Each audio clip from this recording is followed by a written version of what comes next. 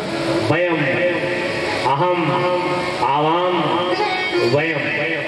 हमारे व्याकरण सिद्धांत में अहम माने मैं, आवाम माने दो वचन, अहम आवाम, और वयम माने हम सब, जितने संसार के लोग हैं। वयम नुमः, नुमः शब्द का अर्थ होता है नामे इति, जो मेरा नहीं है साहब। हम हवन करते हैं तो क्या बोलते हैं? ओम इंद्राय स्वाहा इदम इंद्राय नमम, मैं इंद्र को आहुति दे रहा हूँ, लेकिन ये मेरा नहीं है। इदम नमम, मेरा नहीं है, तेरा तुझको अर्पण, क्या लागे मेरे। भगवान के चरणों में नमयति, आहा, हमारा सिर झुक जाए, हमारे अंदर अहमता नष्ट हो जाए। बस हम तो कहते हैं भगवान को कुछ अगर अर्पण करो ना, तो भगवान को स्वयं को अर्पण कर दिया। न नारियल की आवश्यकता है, न लड्डू की आवश्यकता है, न पेड़ा की, न मिठाई की, न मोहन भोग की, अपने को समर्पित कर दो। हे गोविंद, मैं तेरा हूँ, तू मेरा है। तेरा मेरा तो जन्म जन्म का नाता है। मेरे ऊपर इतनी कृपा करना ठाकुर कि मेरा ये जीवन आपके इतस्ततः घूमता रहे। हम भगवान की परिक्रमा क्यों करते हैं? हम भगवान की परिक्रमा इसलिए करते हैं कि हे प्रभु, हे गोविंद, हे राधा वल्लभ, मेरा ये जीवन आपके चारों तरफ घूमता है। और घूमते घूमते ये बिंदु इस परमात्मा रूपी सिंधु में विलीन हो जाए, मैं और मेरे का भान नष्ट हो जाए। मेरा क्या है? तेरा ही दिया है मेरे पास।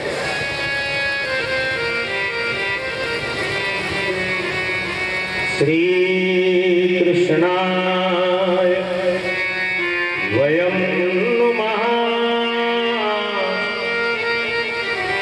ऐसे श्री राधा कृष्ण भगवान के युगल चरणों में हम वंदन करते हैं, प्रणाम करते हैं। बोलिए श्री राधा कृष्ण भगवान की जय, श्री राधा वल्लभ लाल की जय हो। आप श्री धाम वृंदावन जाते हो तो बिहारी जी का दर्शन करते हो, तो बिहारी जी का दर्शन तो करते हो, लेकिन बिहारी जी के बिल्कुल पास में श्री राधा वल्लभ जी का मंदिर है, तो राधा वल्लभ सरकार का भी दर्शन करना चाहिए। हमारे ब्रज के लोग कहा करते हैं राधा वल्लभ दर्शन दुर्लभ। जो ब्रज के लोग हैं ना, वो कहा करते हैं राधा वल्लभ दर्शन दुर्लभ। श्री राम वृंदावन में जाना तो जमुना महारानी का दर्शन करना, निकुंज में राधे रानी का दर्शन करना है, वृंदावन भाग्य बिहारी का दर्शन करना, मेरे प्रभु राधा वल्लभ का दर्शन करना। और एक जगह और बताऊं, श्री गोपेश्वर महादेव, जहाँ भगवान महादेव शिव गोपी बने थे, गोदा बिहार आश्रम के बगल में गोपेश्वर महादेव बैठे हैं। वृंदावन में जाके अगर गोपेश्वर महादेव का दर्शन नहीं किया तो आपकी वृंदावन की यात्रा पूरी नहीं मानी जाएगी, अधूरी मानी जाएगी। श्री राधा वल्लभ लाल की जय, श्री गोपेश्वर महादेव भगवान की जय। मेरे भाई बहन, प्रथम श्लोक में भगवान के स्वरूप का दर्शन कराया गया, और दूसरे श्लोक में बस मैं वाणी को बहुत जल्दी विराम दूंगा। आप सब लोग यहाँ से विदा लेंगे आरती प्रसाद के साथ। दूसरे श्लोक में जो 7 दिन तक हमें कथा सुनाएंगे, कौन? ऐसे परम बेतराग परमहंस भगवान श्री सुखदेव जी महाराज, जिन्होंने राजा परीक्षित को 7 दिन तक भागवत कथा सुनाई। ऐसे परम बेतराग परम संत परमहंस भगवान सुखदेव जी का वंदन है भागवत जी के द्वितीय श्लोक में। आइए भगवान सुखदेव जी को भी वंदन करें। बस केवल 2 श्लोक बोल करके मैं गाड़ी को विराम दूंगा। द्वितीय श्लोक में